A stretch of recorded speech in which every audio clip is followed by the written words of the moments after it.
দাদা তোমার নামটা কি? রঞ্জিত মণ্ডল। রঞ্জিত মণ্ডল, তাই তো? দাদা আমি যতটা শুনলাম আপনার একটা ইলেকট্রিকের ব্যবসা আছে, মানে অনুষ্ঠান বাড়ির ভাড়া দেওয়ার যে ইলেকট্রিকের যে লাইন সেগুলোকে আপনি ভাড়া দেন, তো সেটা সম্বন্ধে যদি একটু বলেন আমার।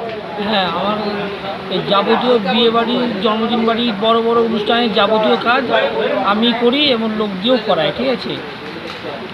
আপনার কাছে কি মানে বক্স থেকে শুরু করে বক্স, লাইটিং ফাইটিং সবই আছে, যা যাবতীয় জেনারেটার, তারপর গেট, গাছ ফাছ, যাবতীয় নিয়ন লাইন, পার মানে সমস্ত অনুষ্ঠান বাড়িতে আপনি কাজ করেন, তাই তো? লাইটিংয়ের, হ্যাঁ হ্যাঁ লাইটিংয়ের কাজ, হ্যাঁ লাইটিং আমার সাউন্ডের, তাই তো? হ্যাঁ। তো আপনার সঙ্গে যোগাযোগ করতে গেলে কীভাবে যোগাযোগ করবে? আমার সঙ্গে যোগাযোগ করতে হবে হরিঙ্গাটা, ওরা পুরো বড় জঙ্গলি থেকে হরিঙ্গাটা আসতে হবে। আর এসে যে কোনো আমার একটা ফোন নাম্বার আছে, ফোন নাম্বারে ফোন করলে আমি ওখান থেকে আপনার সঙ্গে যোগাযোগ করব।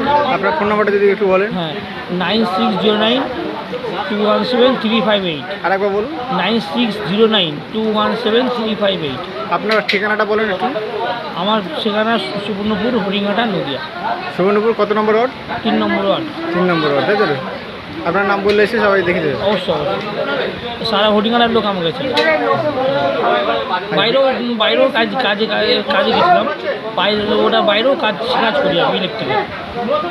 এই যেমন ধূপগুড়ি, ময়নাগুড়ি, জলপাইগুড়ি, কুচবিহার, তারপরে পার্ক সার্কাস, সব ওটা বেলেঘাটা, রাজারহাট, সব কাজ ওরা যাবতীয় অল ইন্ডিয়ার মধ্যে ওরা সব জায়গায়, ওরা দেহরাদুনে গেছি কাজে, মানে আপনি গেছেন, তাই তো? হ্যাঁ, ওরা মালপত্র নিয়ে। আর আপনারা যদি কেউ দূরের থেকে কাজ করানোর জন্য ডাকে, আপনি যাবেন তো? অবশ্যই অবশ্যই। ঠিক আছে।